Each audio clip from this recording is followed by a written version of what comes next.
Hey, welcome back to Mark's Family Cooking.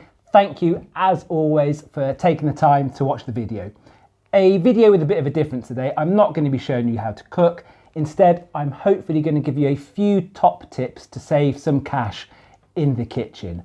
We all need to save a bit of money, unless you're the CEO of an energy company or gas company or fuel company, because you're absolutely raking it in at the moment at the expense of us. But people like you and I need to save some cash. So by doing a few extra things in the kitchen, I'm hoping that I can save you a little bit of money. This is what I do at home. If you like the video, please give it a thumbs up. Don't forget to hit the bell to get notifications of new videos being uploaded. And if you do like the video, please give it a subscribe to the channel. What I would like you to do first though is in the comment section below, I would like you to add your top tips of how you save yourself some money. But let's get going, let's crack on, and let's try and save us some money in the kitchen. So, top tip number 1, write yourself a shopping list. Plan what you're going to be having for teas, for dinners, for every night of the week. It takes a bit of time, but time costs nothing. By sitting down and writing a proper meal prep shopping list. Monday, chili. Tuesday, curry. Wednesday, pesto pasta. Whatever it is you're having, write it down on a shopping list and buy the ingredients for those meals that you are cooking. It's going to result in you buying less food that you don't know what to do with because you haven't planned it out properly. It's going to result in less food being thrown away because you've not used it, but by planning it and writing it down and taking that list to the shop, you will save money. As I said, time costs nothing. Sit down with some cookbooks with your family, write out your list, write out the meals you're going to have and buy that. That will save you cash and it will save you throwing food away. You might as well just throw cash in the bin if you're throwing food away. Tip number 2, cook smart. By cooking smart, I mean when you're cooking a meal like a chili or a lentil ragu, here is a link to cook a lentil ragu. Bulk it out. Add an extra tin of tomatoes. Add an extra can of beans. It creates a bigger dish. And what's the cost of a tin of tomatoes? 33p, tin of beans, 35, 40p. By adding that to that meal that you're cooking to make it bigger, you're going to create an extra meal, which you can then have the following day. You can take it to work. You can give it to the kids to take to lunch when they go to school. Don't throw food away. If you've got a freezer, use it. If you've got a meal left, instead of thinking, well, I'm not going to eat that tomorrow, tub it up. It saves you throwing cash or food in the bin. Cook smart, bulk it out at the cost of nothing. That will save you cash. Tip number 3. Who's guilty of throwing bread in the bin? I used to, not anymore.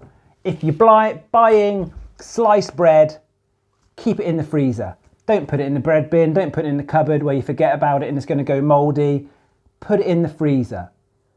Then when you want a sandwich, a slice of bread, just plan a little bit and get it out. A few minutes. It doesn't take long to defrost a slice of bread or a couple of slices of bread. So keep your sliced bread in the freezer so you're not throwing it away because it's gone mouldy.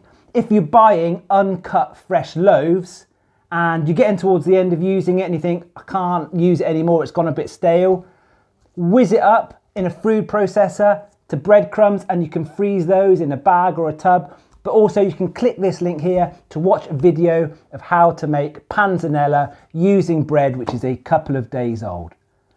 Stop throwing bread away. Stop throwing money in the bin. Tip number 4. My pet hate this one. You're making a brew, you're making a cup of tea, cup of coffee for 1 or 2 people, and then you decide to fill it all the way up to the top. You might as well be burning cash. Only fill up the kettle for the amount that you need. It's got little lines on there. It might say 1 cup, 2 cup, 3 cup. Don't fill up the kettle to make 1 cup of tea. It uses a lot of energy to boil one of these bad boys. Stop it. Stop it now. You're wasting money. So only boil the amount of water you need. I made a cup of tea this morning. There's a few dregs left in the bottom of the kettle. Don't tip it down the sink. Use it to water some plants around your house. You're just using that water instead of throwing it away. My fifth and final tip to save yourself some cash is eat less meat. I am a meat eater.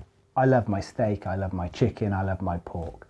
But I eat meat probably once a week, I would say now. The meat is probably the most expensive thing on your shopping list. I'm not telling you to go veggie, I'm not telling you to go vegan. I'm just saying eat less meat by following recipes from books like Bosch or Dirty Vegan or any host of veggie or vegan cookbooks. You can create some absolutely beautiful meals. You will save yourself cash. It's better for the environment. But what I will say is if you are buying meat, try and buy better quality meat instead of the mass-produced stuff which you're going to get from your supermarket. So yeah, buy less meat, but buy better quality meat. You will save yourself some money. And as I said, it's going to be that little bit better for the environment and for animal welfare. Okay, that's it. They are my 5 top tips that hopefully will save you some cash in your pocket by following them. Thank you for watching. I hope to see you again soon. Check out the videos showing you how to cook some recipes for your family, which might even save you some cash as well. See you later.